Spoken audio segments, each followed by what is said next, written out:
आप सबको यहाँ पे त्रिपुरा में अलग अलग जगह से जो आप आए हो, आप सभी को आपका संघर्ष के लिए बहुत बहुत बधाई देती हूँ। त्रिपुरा में काम करना, जहाँ पर बीजेपी की सरकार है, जहाँ पर आरएसएस ये एक देशद्रोही संगठन का हुकूमत है, ऐसे राज्य के अंदर आपने विरोध का, संघर्ष का, बलिदान का ये झंडा ऊपर लहराते हुए रखा है।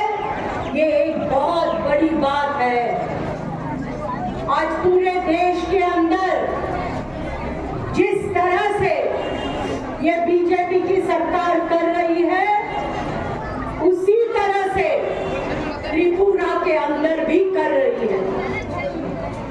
उनको लोगों के परेशानियों के बारे में कोई परवाह नहीं है। आप ये बात एकदम स्पष्ट तरीके से समझ लीजिए। आप कोई भी जाति के हो, कोई भी धर्म के हो, कोई भी भाषा के हो, आप एक सामान्य नागरिक हो, उसकी बीजेपी को परवाह नहीं।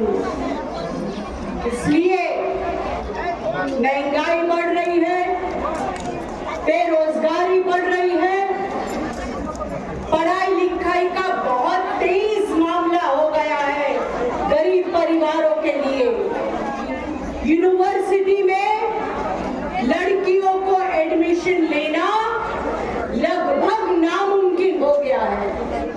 सब यूनिवर्सिटीज में, कोई भी यूनिवर्सिटी का आप আমাদের রাজ্যের মাননীয় মুখ্যমন্ত্রী বা বর্তমান শাসক গোষ্ঠী গণতন্ত্রের প্রতি, মাতৃজাতির প্রতি তাদের যদি ভিন্নমাত্র যদি শ্রদ্ধাবোধ থাকতো, দায়বদ্ধতা থাকতো, জনজাতি মোর্চার কর্মসূচি আজকে না করে আগামীকালও তারা করতে পারতেন। আগামীকাল রবিবার বন্ধের দিন আগরতলা শহর জ্যাম হতো না। কেন করতে হলো? আপনাদের নেত্রীরা বলেছেন,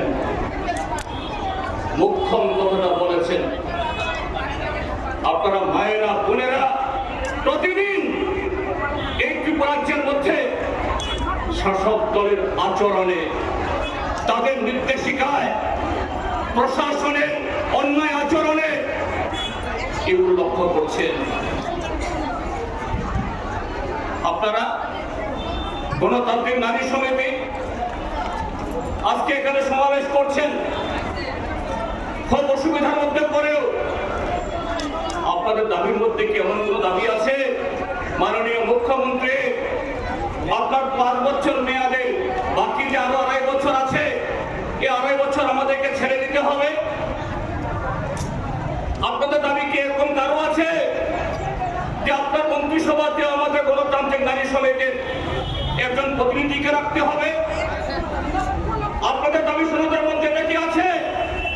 গত 7.5 বছরে আপনার প্রধানতায় ত্রিপুরাজ্যের দেবকুল্য আপনাদের সমস্ত কর্মকর্তারা লুটের যে পাহাড় তৈরি করেছে, রাস্তা ঘাট, পানীয় জল, হাসপাতাল, শিক্ষার বরাদ্দ, এগুলাকে লুট করে গণতান্ত্রিক নারী সমিতিকে কোথাও চেয়েছে আমাদের দেশে লুটের ভাগ দিতে হবে?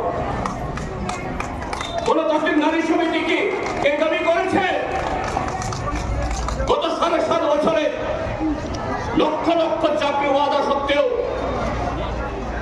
আপনারা এ রাজ্যের বেকার যুবক যুবতীদের আপনারা নানাভাবে ঠকাচ্ছেন, হয়রানি করছেন।